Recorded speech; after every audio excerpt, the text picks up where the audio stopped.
Hi there, I'm Mark, and welcome to Book-ramble. This is my third and final take on the Bhagavad Gita.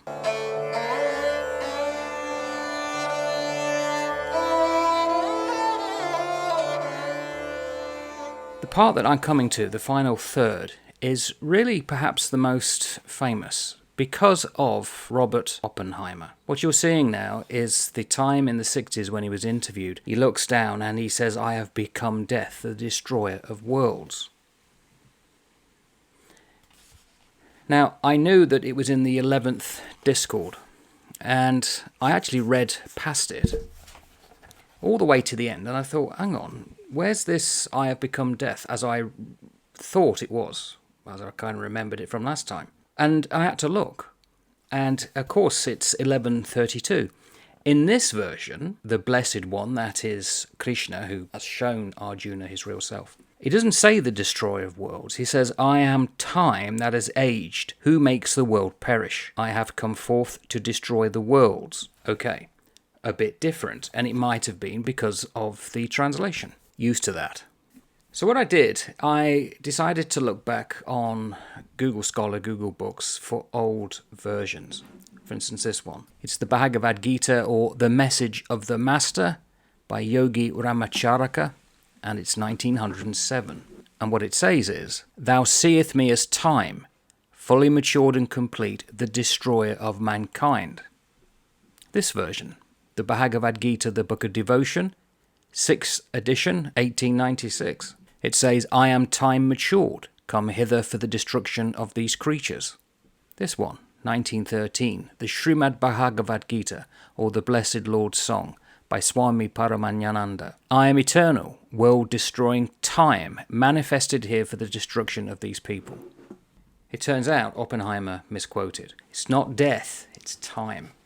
Though, in what is being said, time is death for all of us. Regardless of that, let's see what it says in the third part of the Bhagavad Gita.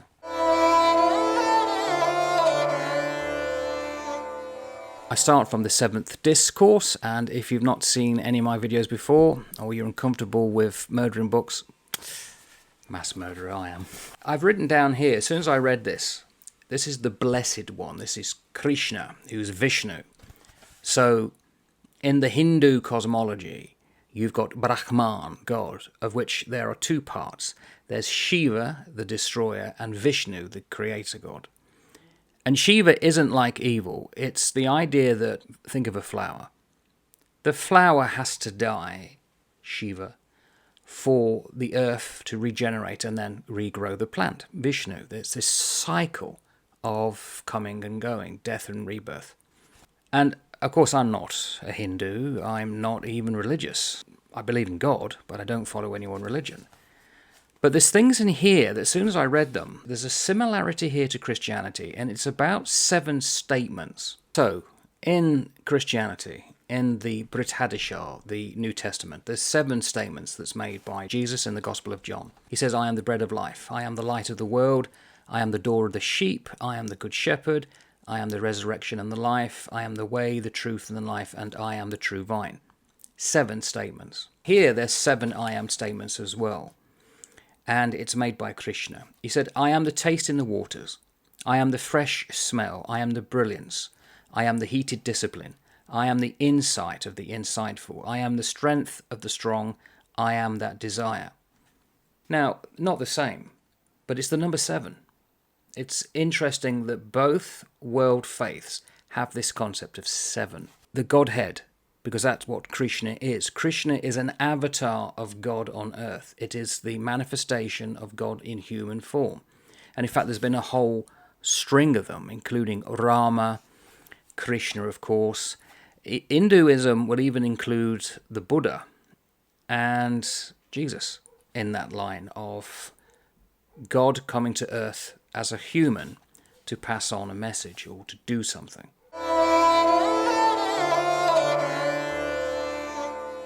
Other similarities with Christianity. Among thousands of mortals, only some strive towards fulfillment. Even among those who are striving, and among those who are fulfilled, only some truly know me. My material nature is 8 in ways. My highest nature, that nature being the life by which this world is held up. All beings have their origins in this nature. I am the birth of and the dissolution of the whole world. There is nothing higher than me. Which he then goes on to do the 7 statements. So effectively what it's saying is that the whole universe is, and the earth and ourselves, is because of God. Hindus call him Brahman. What we should also bear in mind that in terms of history on earth, Hinduism is the older religion. Just interesting. But having read it and then made notes and now talking, I'm not thinking it's actually as strong as a link as I thought it was when I made the notes. Oh,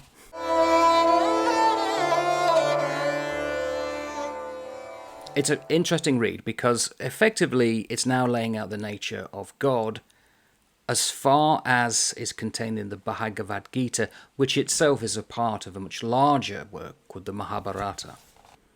The worst of people on earth, confused evildoers, do not take refuge in me.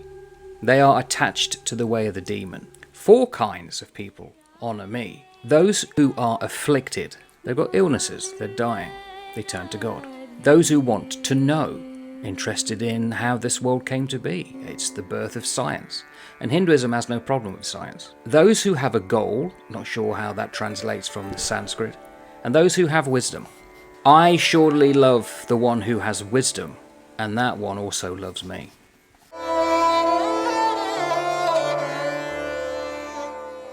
Another similarity here with other world faiths, especially Christianity, is the following. This is, again, Krishna talking. Those whose wisdom is taken away by this desire and that desire take refuge in other gods. They resort to this observance and that observance, reined in by their own material natures. But if one desires to worship any honoured form with trust, I will grant to that person trust that is immovable. What is laid out here in the Bhagavad Gita is that if you choose to follow another faith, not a problem. And of course, this was written way before the birth of Christianity. You can go and worship another god, because from the Hindu perspective, everything is under God. You may take a different path up the mountain to the Godhead, but for Hinduism, everything is really connected. But the only real way to know Krishna is to be devoted to Krishna. In other words, follow Hinduism. The confused world does not perceive me as I am, unborn and imperishable.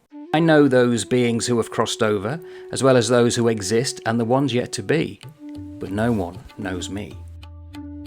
They know me as the highest being, the highest God, the highest sacrifice, and even at the time of departure, they know me, their thought joined to me. So what it does is lays out in these discourses, quite lengthy, and again, it may resonate with you, or there may be something here that does not. In fact, I was introduced to the Bhagavad Gita by a Christian priest who reads it regularly.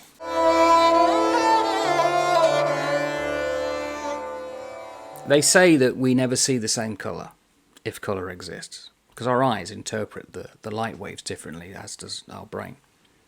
So none of us see colour the same. None of us perceive taste as the same.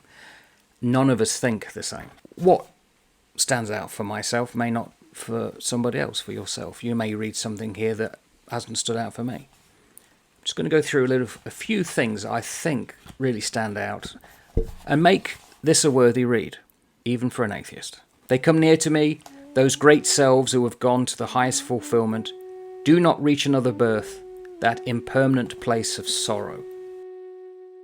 Apart from all the books that I'm reading to be aired here, I'm also reading this one, but for another channel, the Christology of the New Testament. And again, unless you're into this is going to leave you cold.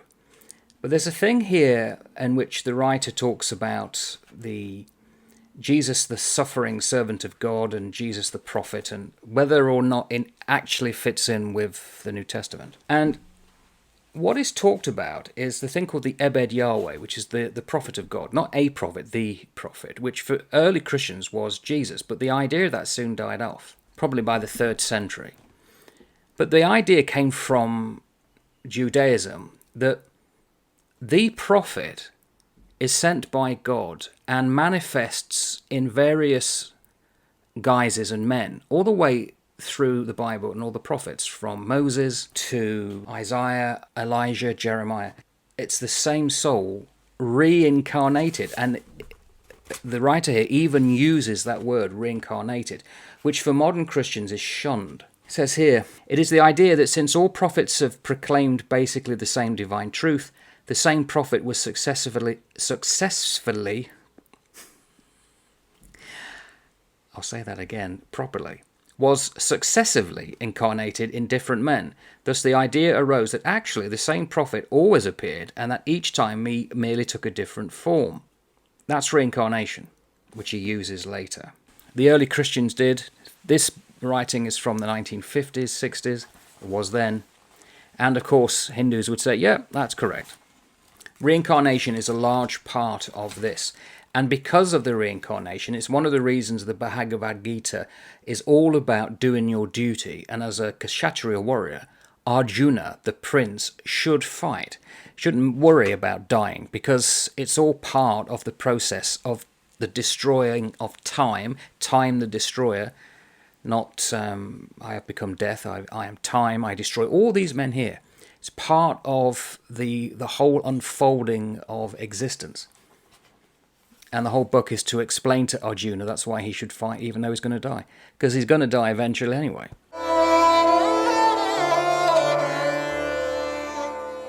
But then we get to the 9th discourse. And this is the blessed one. This is Krishna saying, there he goes, the blessed one. But this most hidden secret I will tell you, as you are the one who does not sneer. Knowledge, joined with wisdom, once you've learned this, you will be freed from impurity.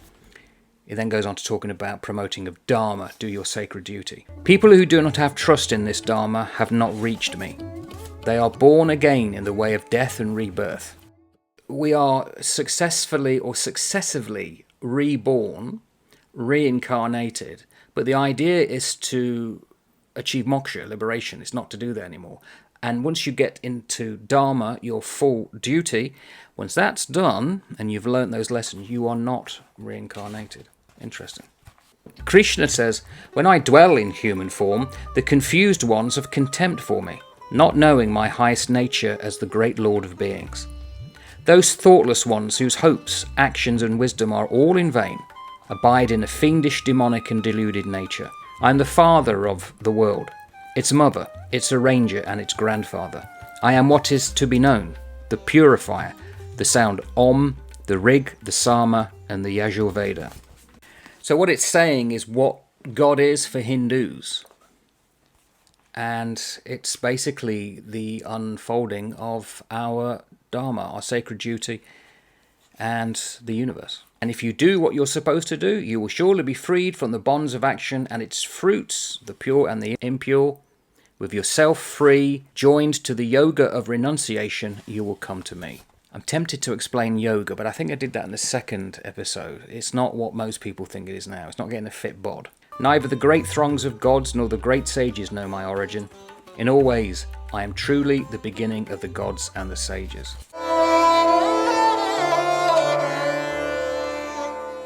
This is the 10th discourse. In ancient times, the 7 great sages and the 4 Manus, ancestors of humans, and the beings in this world had their origins in me, brought forth by my mind. And Arjuna invariably has to ask, well, what are your divine forms? Could you show me how we could know you? And that's when he goes through this great manifestation of change. If you was to film it, it would be magnificent, but also awe-inspiring. Listen. I will tell you the heavenly forms of myself. I am the self. I dwell as the refuge of all beings.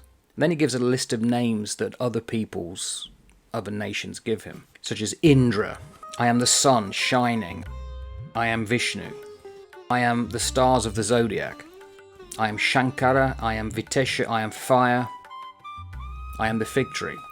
I am the thunderbolt. Very Norse there. I alone am imperishable time. I am good name, wealth and speech, memory, intelligence, constancy, endurance. In other words, all the things that are good, because God is good. But Arjuna, is not cowed. He's a Kshatriya prince. He's going to stand up to this guy who's stood here telling him all this, and he's probably thinking, yeah, all right, okay. He says, I've heard from you in detail of 2 things, the beginning and the end of beings, and also your imperishable greatness. Now I want to see your lordly form, highest spirit. And that's what happens. The great Lord of Yoga showed to Arjuna his highest, most powerful form. And this is probably the most powerful visually and emotionally, because he goes from looking like a man to suddenly what is presented to Arjuna's mindset. It had many mouths and eyes, many wondrous aspects to behold, many divine ornaments, many divine weapons of war raised high. If 1,000 suns had risen in the sky all at once, such brilliance would be the brilliance of that great self. Arms, bellies everywhere, faces, eyes, form without end, Lord of the universe, manifold one, no beginning, no middle, no end. It's then where Arjuna said, yeah, I've seen you in your various forms, but what's the purpose? What are you here for? And that's when he gives the mistaken Oppenheimer quote. I am time that has aged, who makes the world perish. I have come forth to destroy the worlds. Even without you, these warriors facing off against each other will no longer exist. And this is the most powerful misunderstood statement, I think. Even if you, or Arjuna or I, did not exist, people that's left on the planet are going to age and die and wither away. Because that is time. And Vishnu is time, which destroys everything in its turn. It will destroy whole continents. It will destroy whole empires. It destroys everything. But that's not in itself bad, because then after that Shiva slow death comes the rebirth, the continuing of new life. And Arjuna says, you are the highest abode of all the universe, the God in the beginning, the spirit of old. You are the knower and that which is to be known. All is pervaded by you, one of endless form. The 12th discourse is about how you should fix or put your inner gaze, the yoga of devotion towards Vishnu. I won't necessarily go into that. But he also talks about the kind of person that we should be. There should be an absence of arrogance, absence of deceit, absence of harm, patience and virtue, sitting with one's teacher, purity, steadiness, the restraint of the self, indifference to the objects of sense, the absence of awareness of I, absence of clinging, absence of grasping to things such as home, wife and child, purity of truth, without fear. We should have wisdom, sacrifice, self-control, charity, absence of harm, be truthful, absence of anger, be at peace, avoid slander, have compassion for beings, and so on. And then he gives the what's called the demonic, or the opposite to that, who are only dependent on desire. They have no interest to satisfy. They're steeped in fraud, pride and drunkenness. They have grasped false ideas through confusion. They're impure. So typical wisdom of the ancients put in quite easy to read little statements. Saying that, it's quite a heavy read, it's quite a long read, but very worthy. Wonderful book.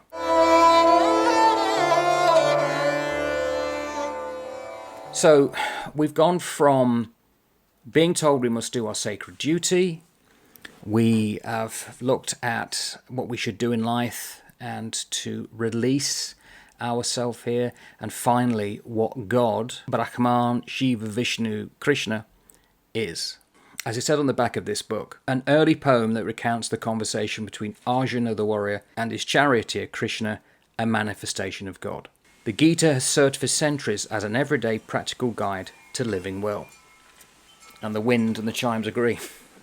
We live in a world in which this kind of stuff is not necessarily read widely, but it is very important to one major world religion and hundreds of millions of people nonetheless. And outside of that, it's had a long history of being read in the West. It's a phrase that a lot of people would have heard of, and not just because of Robert Oppenheimer. And it's one of the few books about the God that shows the awesome side of God, the manifestation of power and many armed and holding up weapons. So brilliant.